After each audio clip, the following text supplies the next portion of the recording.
Hello, I am Lalita from Hari science and maths academy. अभी तक मेरे चैनल पर आपने जो वीडियोस देखी हैं वो सब साइंस की देखी होंगी। This is the first video of the maths for class 7th and 8th and the topic and the chapter for the class 7th and 8th. First chapter given in the syllabus is rational numbers. Rational numbers is the first chapter that is mentioned in your syllabus. Rational numbers पता है क्या होते हैं? चलो, rational number से पहले हम दो तरीके के नंबर्स और डिस्कस करते हैं। First is natural numbers. क्या होते हैं नेचुरल नंबर्स? जब 1 से लेकर के इनफाइनाइट तक 1 2 3 4 and so on positive and numbers only 1 2 3 and so on, these are the natural numbers. अगर इस नेचुरल नंबर के अंदर 0 ऐड कर दिया जाए, 0 1 2 3 and so on, these numbers then become whole numbers. ये नंबर्स क्या बन जाते हैं? whole numbers. अब 0 1 2 3 4 and so on positive numbers they become whole number. अगर अब इस नंबर्स के अंदर मैं इन्हीं नंबर्स के नेगेटिव नंबर्स भी ऐड कर दूं, for example -3 -2 -1 0 1 2 3 and so on, then these numbers become integers. वो क्या बन जाते हैं? integers. अब बात आती है रैशनल नंबर्स की। रैशनल नंबर्स को ये क्या है? Rational numbers. रैशनल नंबर्स जो होते हैं they are denoted in the form of p by q, where p by q is any whole number but q is not equal to 0. q 0 के equal नहीं हो सकता। रेस्ट p और q जो है वो कोई भी होल नंबर या नेचुरल नंबर हो सकता है। For example 4/3 8/12 2/6 1/3, these all are rational numbers. अब रैशनल नंबर्स को अगर हम, इसमें एक टर्म आती है कि रैशनल नंबर्स को हम लोएस्ट फॉर्म में कैसे लिखते हैं।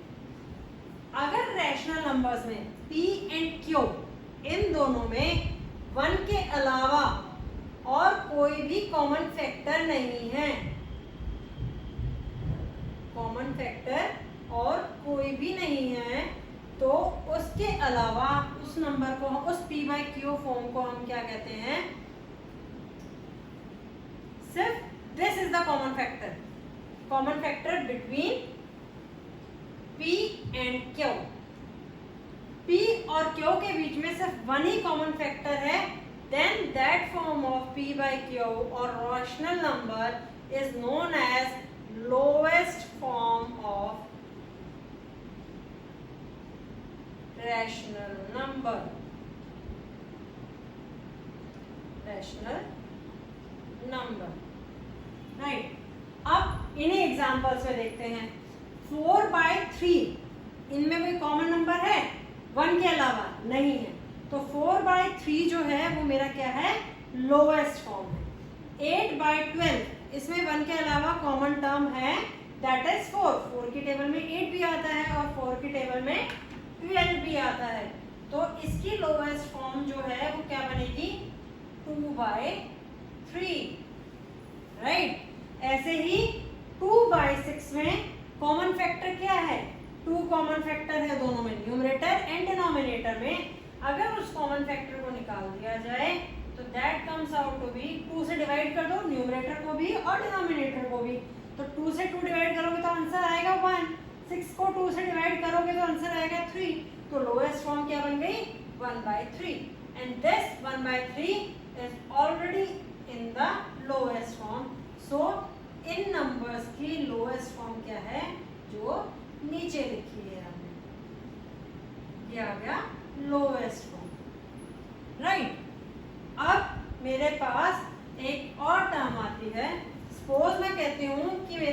दो रैशनल नंबर्स हैं, एक रैशनल नंबर है a बाई बी फॉर्म में, दूसरा रैशनल नंबर है c बाई डी फॉर्म में, और मुझे प्रूफ करना है कि ये रैशनल नंबर्स जो हैं वो इक्वल हैं। तो हाउ आई विल प्रूफ, मैं कैसे प्रूफ करूंगी कि a बाई बी और c बाई डी जो है वो रैशनल नंबर्स इक्वल हैं। दैट इज मेरे पास दो रैशनल नंबर थे a बाई बी फॉर्म में, एक रैशनल नंबर था c बाई डी फॉर्म में, राइट। ये दोनों रैशनल नंबर्स इक्वल कब होंगे? When by cross multiplication we obtain a multiply by d is equal to b multiply by c। अगर इन दोनों का प्रोडक्ट बराबर आता है तो it means these two rational numbers are equal. ठीक है, अगर ये प्रोडक्ट जो है क्रॉस मल्टीप्लिकेशन के बाद आंसर सेम आया तो इसका मतलब है कि वो रैशनल नंबर जो है वो मेरे पास क्या है? इक्वल है, अदरवाइज वो इक्वल नहीं है। For example I have to prove that 7 multiply by 21, proof करना है कि 7 मल्टीप्लाई बाय 21 जो है वो 3 मल्टीप्लाई बाय 9 के इक्वल है या नहीं है। कैसे प्रूफ करेंगे? लेट a जो है वो मेरे पास क्या है, इस केस में 7 है, b जो है वो क्या है 21 है, यहाँ पर c जो है वो क्या है 3 है, d जो है वो क्या है 9 है। तो ये फॉर्म हो गई मेरे पास a डिवाइडेड बाई b की, और ये फॉर्म बन गई मेरे पास c डिवाइडेड बाई b की। अब दोनों रैशनल नंबर्स को इक्वल प्रूफ करने के लिए मुझे क्या करना पड़ेगा? दोनों को क्रॉस मल्टीप्लाई करना पड़ेगा, यानी कि 7 multiply bye 9 is equal to 21 multiplied by 3. That is, this comes out to be 63 and this is also comes out to be 63. दोनों का आंसर सेम आया। इसका मतलब क्या है कि ये दोनों rational numbers 7 divided by 21 and 3 divided by 9 both are equal. ये दोनों क्या हैं? इक्वल। ठीक है, ये तो है हमारे पास कि हम रैशनल नंबर्स को कैसे लोएस्ट फॉर्म में कन्वर्ट करते हैं। यहाँ पर मैं एक और एग्जांपल की तरफ प्रूफ कर बताती हूँ कि रैशनल नंबर्स को लोएस्ट फॉर्म में कैसे कन्वर्ट करते हैं। अभी रिसेंट का एग्जांपल ले लेते हैं, 7 बाय 21, राइट। अब इसका फैक्टराइजेशन अगर मैं करूँ तो इसका फैक्टराइजेशन क्या बनता है? 7 मल्टीप्लाई बाय 1, राइट। और 21 का फैक्टराइजेशन करूँ तो क्या बनता है? 7 मल्टीप्लाई बाय 3। 7 दोनों में कॉमन है तो this should be cancelled and answer comes out to be 1 by 3। तो लोएस्ट फॉर्म क्या होगी इसकी? 1 divided by 3। There are 4 properties on the basis of addition of rational numbers. Rational number के addition के बेसिस पर हमारे पास 4 प्रॉपर्टीज हैं। ठीक है, फर्स्ट प्रॉपर्टी मेरे पास क्या कहती है? Closure property. First property is closure property. Closure property कहती है कि अगर दो रैशनल नंबर्स को ऐड किया जाए, let it be p by Q plus r by s, तो इन दोनों का एडिशन जो होगा वो भी एक रैशनल नंबर ही होगा। That let it be u by v, वो u बाई v के इक्वल। अगर दो रैशनल नंबर्स को हम ऐड करते हैं, ये भी एक रैशनल नंबर है, जरूरी नहीं है कि रैशनल नंबर इसमें लोएस्ट फॉर्म में ही हो, ये भी एक रैशनल नंबर है। तो इन दोनों के एडिशन से जो रिजल्ट आएगा वो भी क्या आएगा? एक रैशनल नंबर ही आएगा ऑलवेज। ठीक है,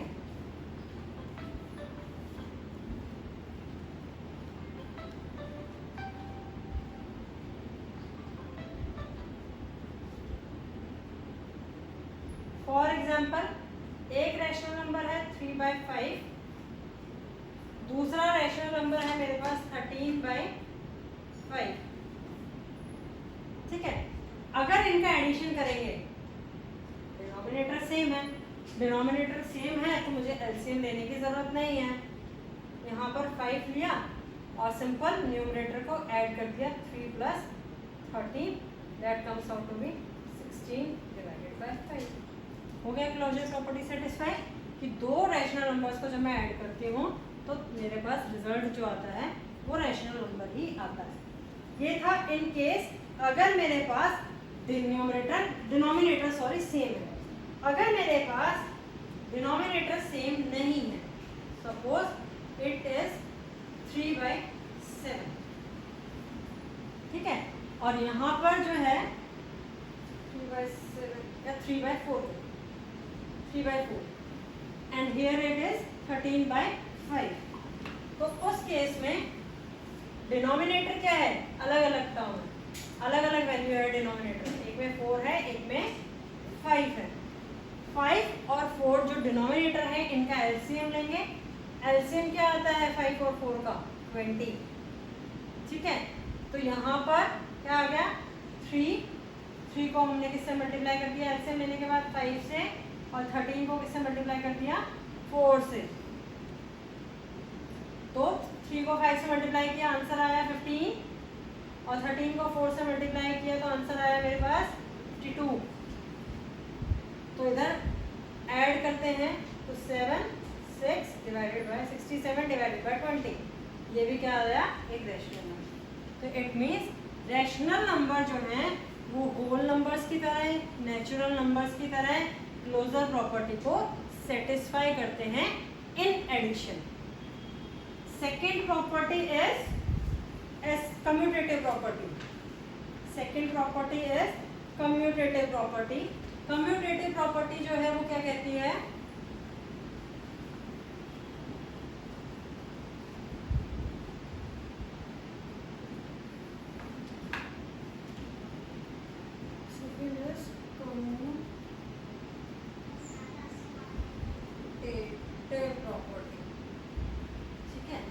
कम्यूटेटिव प्रॉपर्टी कहती है कि दो रैशनल नंबर्स हैं p/q और r/s, इनको ऐड करना है तो p/q प्लस r/s का रिजल्ट जो होगा वो r/s प्लस p/q के इक्वल ही होगा। अभी हमने एग्जांपल लिया था 3/4 प्लस 13/5 का, जिसको ऐड करके हमारे पास रिजल्ट क्या आया था, 67/20, ठीक है। तो यहाँ पर हमने ऐड किया 3/4 प्लस 13/5। अगर 13/5 में 3/4 ऐड करेंगे तो भी आंसर वही आएगा। करके देखें, 13/5 प्लस 3/4, एलसीएम यहाँ भी क्या आएगा 20, क्या आएगा 52 plus 15, answer comes out to be 67/8। दोनों आंसर क्या है, सेम। तो रैशनल नंबर्स जो हैं वो किसको सेटिस्फाई करते हैं, कम्यूटेटिव प्रॉपर्टी को सेटिस्फाई करते हैं। Next property is associative property.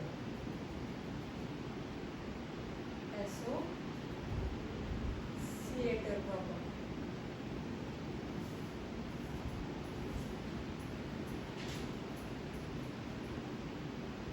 Associative property क्या कहती है,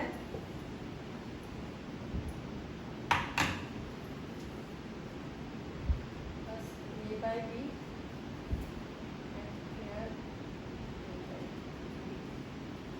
अगर तीन रैशनल नंबर्स हैं जिसमें रैशनल नंबर्स क्या हैं, a/b, p/q एंड r/s, तो p/q और r/s के रिजल्ट को मैं a/b रैशनल नंबर में ऐड करूंगी, it comes out to be same as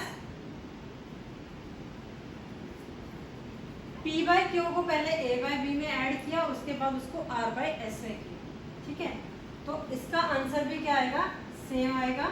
इसके लिए क्वेश्चन जो है वो मैं पोस्ट कर रही हूँ, क्वेरी जो है आंसर निकाल के देखना सेम आता है या नहीं आता है।